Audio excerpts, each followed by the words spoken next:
in the state of Maine that really supported my values. So I looked around and I found a school in Florida called Ave Maria University. And I've been attending there now for 4 years. And I'll be graduating, actually a year from now. I'm a senior, but because I took the fall off, I'm a little bit off on my class schedule. And I've spent 4 years there now, and I've been incredibly grateful to be there. It's been a tremendous experience for me. But what Ave Maria really did for me is it opened up my eyes to the idea of working full-time for the pro-life movement. If you're like me, before this point, it's very hard to imagine actually having a job with the pro-life movement. You come in the march, you might do an event in your state, but imagine yourself as being employed to save children, or at least to fight against abortion. It's kind of hard to fathom, at least as a young person, I would say. So at Ave Maria, though, I got a chance to intern with National Right to Life. Actually, in a couple minutes, well, probably about an hour, Ms. Cross, who runs the PAC for National Right to Life, who I worked under, will be speaking here. So I actually worked with her this past summer. And in the middle of that summer, I got a phone call that there was a position open in Massachusetts for a field director for this terrible campaign that we were probably going to lose, but you could go and try and have a good time and try to beat back the forces of evil. So I said, well, I never approach anything in that kind of spirit of losing because I like to win. So here's her challenge. So I got to Massachusetts on the 2nd of July, and the first thing I did is I opened up the Boston Globe, and you know what the Boston Globe said on page 2? 71% of Massachusetts people support assisted suicide, and only 21% are opposed to it, with about 6 to 7% who are undecided. Does anybody know what that's called? It's called losing before you've even started. That's what the Boston Globe and all the polls were showing, right? So as we sat around and started planning for the campaign, there was definitely an air of desperation around that table. We were worried. We knew that we were severely outnumbered in terms of at least the political and social consensus there. Assisted suicide has been very widely accepted in Europe, and it's becoming much more widely accepted here. So we knew we had to fight against it. But where to start, right? They had taken the message and they had taken the lead. Because who does not want to die with dignity? I do. I believe in death with dignity, but I don't believe in their version of it. But once you start fighting a liberal, and they use that word, death with dignity, you can never use dignity again in the same sentence, or else you have to redefine it every single time. It's like abortion. I'm pro-choice, actually. I'm not pro-abortion, but I believe in choices. Everybody makes choices. But I can't use that. I can't say that abortion is a bad choice or focus just on the choice element, because they already have taken the word choice and made it part of their vocabulary. So we were very worried. We knew we had to fight. And with the help of a consultant and all the people on the ground, we came up with a message that was not going to be focused on dignity. We couldn't use that word.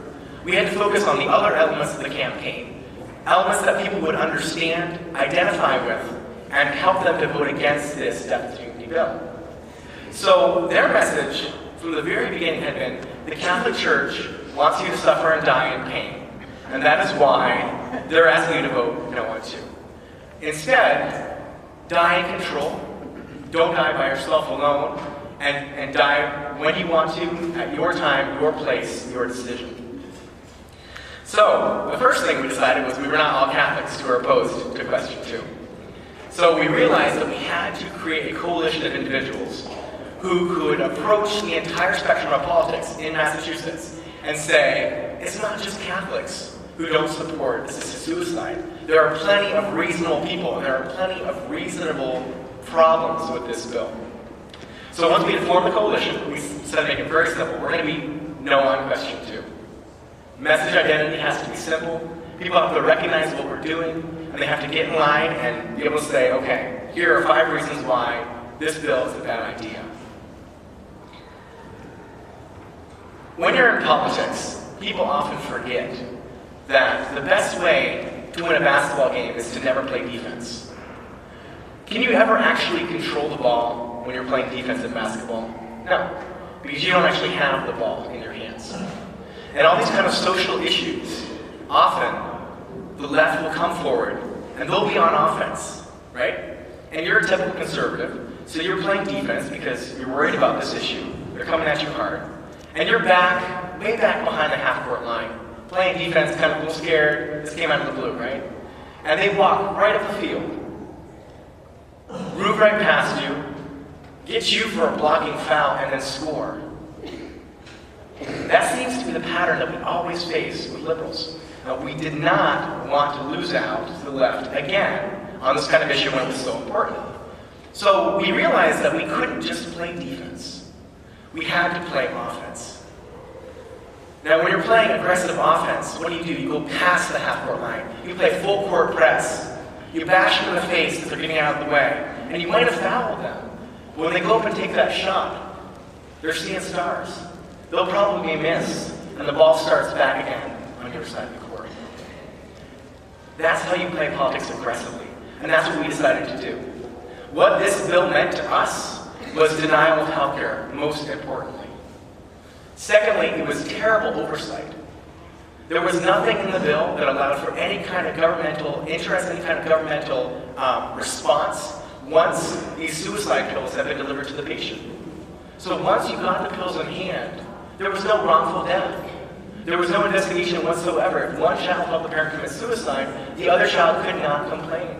Because in the law explicitly, there was no responsibility for the state to be involved. And it was suicide regardless of the pills had been taken, regardless of anything that happened. Because when the doctor showed up to write the death certificate, instead of putting suicide, he put the underlying illness. So fraud, which was the underlying illness, fraud, which is putting that on there, not suicide, which was actually how you killed yourself, and no oversight. These were why we opposed it. We weren't just being pro-life. We were being pro-human. It makes perfect human sense to not let your heir sign on to help you kill yourself. Why? Because you might have money. And money is a very good reason to kill grandpa. So we took that message, and we decided to not respond to the dignity crowd, not respond to the loneliness crowd, to respond better with a better message that attacked on a front that we were not prepared for. So we got together a group of speakers, most notably a great lawyer named Pat Stewart. Now, I'm sure some of you know Pat Stewart. She's very well known in Massachusetts. She does a lot of work with elder law. And she's a very, an older whippersnapper there, and she really is a tremendous, tremendous voice for life. So we put together about 12 or 13 speakers, and we did education forums at these centers on the aging throughout all the towns in the state. Well, Pat was so good that the Yes on Question 2 campaign, the Death with Dignity, Compassion, and Choices crowd, they stopped showing up to her events. Because when they showed up with a speaker, she took them apart so easily, they would walk away scared. Pat didn't say, we believe in real dignity, let me redefine it for you. She said, listen, I'm a lawyer. I take care of elders all the time. And they are abused constantly. Oftentimes their dependents want them dead. And I know where this will lead as a lawyer. So we attacked on that level. In fact, it got so bad that at the end of the campaign, we would call the Question 2 supporting committee and ask them, so are you actually showing up to this debate, or are you going to chicken out? Because our argument had become, instead of redefining things, it became a solid message that was universal, easy to understand, and quick to deliver. The 5 biggest flaws of this bill, and I mentioned a couple, were important because we were able to make very simple cards that we could hand out and say to people, listen, you might be for assisted suicide, but this bill's bad. This bill's bad. We could not win over the state intellectually to support the pro-life vision of respecting life. So what we had to do was we had to get a step below that. We had to get them to see that this bill itself was a danger. So besides the fact that your heir could sign off for your death, besides the fact that your doctor put, your underlying illness as your cause of death, not suicide, there were 2 and 3 other really important ones. The first of all was the idea of taking a drug like Seconal, which is a heavy sedative that's not even used in medicine anymore. You need 109 pills of Seconal to kill yourself. But it's virtually impossible to actually swallow that many pills before you pass out. So what do you do with Seconal? You have a death party. Your friends come over, they open up all your pills together, put them in your applesauce, maybe a little bit in your wine as well. Have a good time, and then you pass out, but you're not dead for 4 to 6 hours. And even then, once you take the Seconal, you might wake up, 1 to 2 days later, perfectly fine. Or you may wake up in a coma. This is a fantastic way to die, right? Overdose. Nobody's body ever rejects this. Of course it does. The second highest prescribed medication with this drug is a drug to keep your stomach from allowing you to throw up so you can stay alive. Not a dignified way to go, and the medicine itself is unstable and dangerous. It's not even used by doctors anymore. But the bill had to have the word medicine in it. Why? Because nobody wants to say, I took cyanide to kill myself. I would much rather say my doctor gave me medication to help me end my life. That's nice and quaint and beautiful, and it sounds okay. The last, though, of all, and I mentioned it briefly, was this denial of healthcare. Now, when you're in a campaign, each side picks a story. And on their side, they had a woman named Marcia Angel. Beautiful name, nice demeanor, everything you could ask for their side.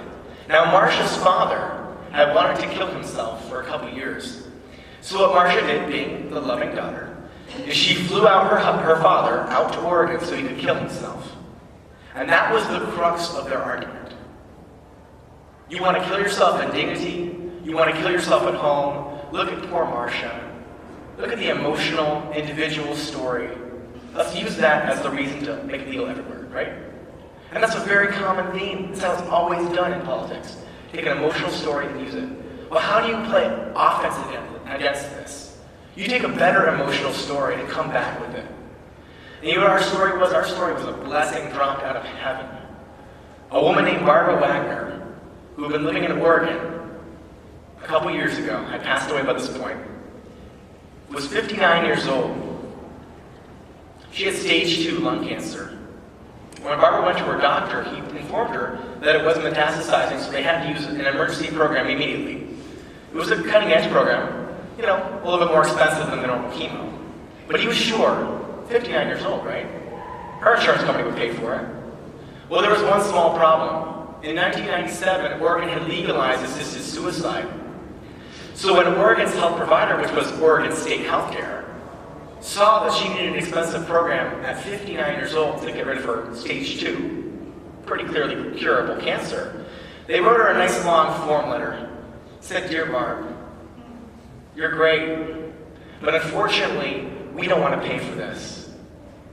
The cost of care and the quality of your life don't intersect at a high enough point to make it worth our effort."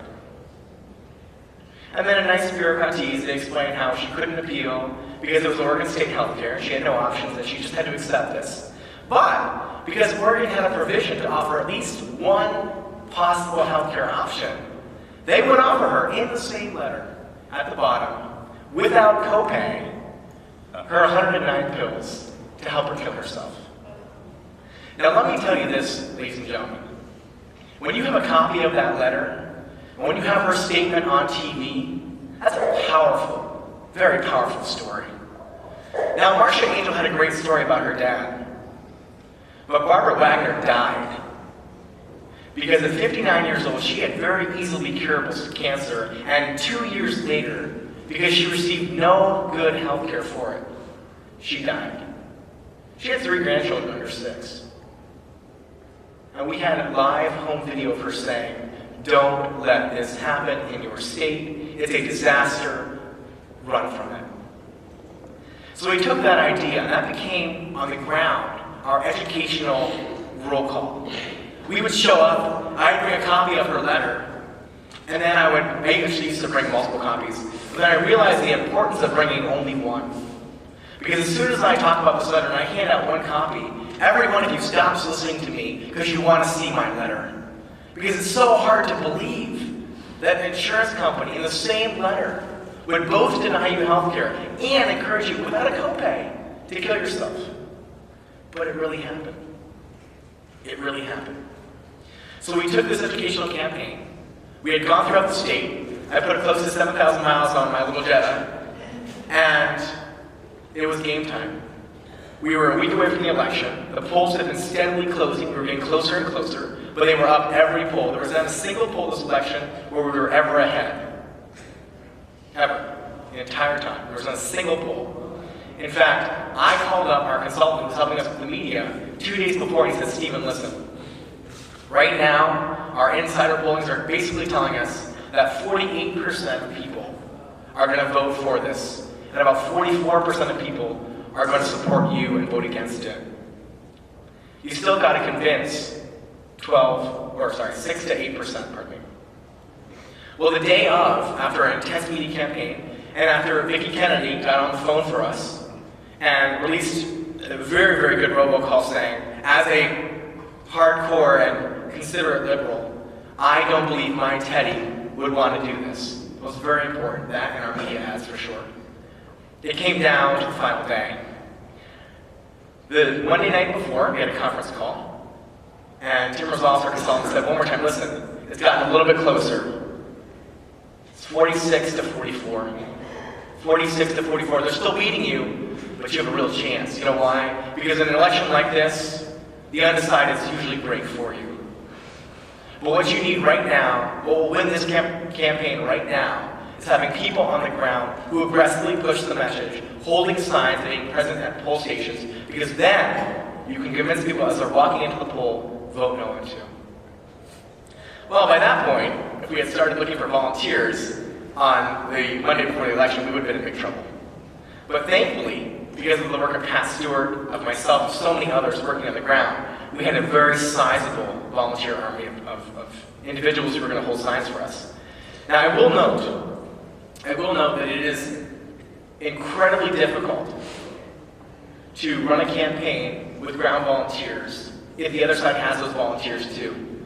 Because when you're both holding poll signs at the polls, it becomes much of a kind of two clashing messages. It's hard to really convince people, but we were really blessed. We were given a real gift because Compassionate Choices had no ground game. They had nobody on the ground who was willing to fight. So our ground forces were able to much more radically change the day by being just physically present. Because if you're somebody who cares about voting, but you haven't had time to figure out about a question, and you see somebody on the sign which says no on two, and they say to you, listen, denial of health care, fraud, elder abuse, are you really going to vote yes on two? No. So the morning of the election, I got up at about 4 a.m. The back of my car was full of signs I still had to deliver. I put about 400 miles on my car just in that day. And one of the best moments of the election was showing up at Brockton, where about 45 people came out at different parts of the day. 25 greeted me, and then they kept signs for the others. And they told me the next day, after we had done, after we won, they were kind of was, they thought on average, 30 to 35 people per hour to vote no on two. And when the final votes were broken down, and it was 51% won to 49%, and we won by 62,382 votes, it came down to those people on the ground who have been holding signs and saying, listen, just don't vote. Don't vote. Don't vote yes. Don't vote yes. But there is one warning out there, though. Because the bill will be back. They're going to try again. They might try in the legislature. They might try again as a ballot issue. But the warning is this. Even though we won by 62,000 votes, a little more than that, there were almost 100,000 people who didn't even see our ballot question. They undervoted. So that population is going to be targeted again. Watch out. They're going to be back again in force. But I think I can say with great confidence that without our volunteers on the ground, with the combination of our campaign as a whole, we would not have succeeded and we would not have won. Be vigilant. Massachusetts is a very important strategic state. They will go there again for a reason. 80% of the best professional doctors in their fields come out of either Boston Medical School, out of Harvard Medical School. They come from the area. Once you change one area's idea of what's okay, they will pass it on to the others. If there's one final thing I might say, it would be a great thank you to all the people who helped me as volunteers. There were so many of you, some of you are sitting here now, that I can't thank you all by name. But next time this happens, and if you didn't help, that's okay. But next time this happens, get involved. Hold a poll sign for 2 hours. You can literally convince that kind of numbers of people per hour. Because people do not understand the system. They are not plugged into the electoral, especially the ballot questions. And that's why a small percentage can win in a state. Because nobody knows, so nobody votes. They undervote or they're not informed. So they think, oh, this doesn't sound like a bad idea. Allowing my doctor to die peacefully, I'll vote yes on that. So stay alert And thank you so much for all your help.